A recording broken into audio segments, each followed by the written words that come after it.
can't see everything. You're gonna be pointing to gauges there. Okay, Pete, can you tell me what these gauges do on this plane? So what does this one do here? Yeah, so that's the airspeed indicator. It tells you how fast you're flying through the air. Okay, and what about the one down here? That's turn and bank coordinator. It helps you make coordinated turns so you're not skidding or slipping through a turn. Perfect. What about this one up here? That is the attitude indicator. So basically it indicates whether you're climbing or descending, and indicates the attitude of the aircraft. Cool. And what's this one down here? There's the altimeter, your altitude above the ground. That one's, I think, important, eh? You don't want to be hitting any mountains. Yeah, your eyes are important for that too. And what about this one up here? Yeah, that's a radio navigation aid.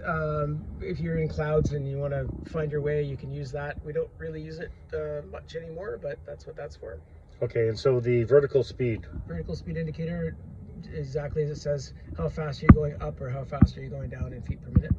Okay, cool. What about this one right here? That's the it's hard for me to see there. So that's propeller RPM. So that controls you control that with the propeller pitch, and it regulates the RPM of the engine. Mm-hmm.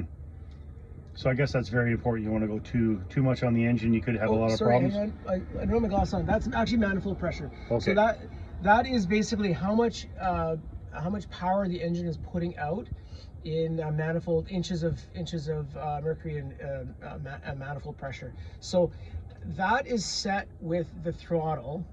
The throttle does not set the RPM. The propeller sets the RPM. So this airplane has something called a constant speed prop. You'll see a blue knob down there that controls the propeller RPM. So the gauge next to it is actually RPM. It's the RPM of the engine, but it's controlled by the propeller control, which is kind of interesting. Cool. The gauge that we were just talking about, that's manifold pressure and indicates how much power the engine is putting out. So typically I would fly around at about 24 inches of manifold pressure and 2400 RPM. So we call that 24 squared. Again, cool. So the throttle controls the manifold pressure and the propeller controls the engine RPM. So a little different than your car you're driving around, where you're controlling the RPM with your throttle. And the rest of these gauges around, we're not going to go through them all. Suction, there's a voltmeter, there's a couple fuel gauges, there's oil temperature, cylinder head temperature. That's the bulk of them there.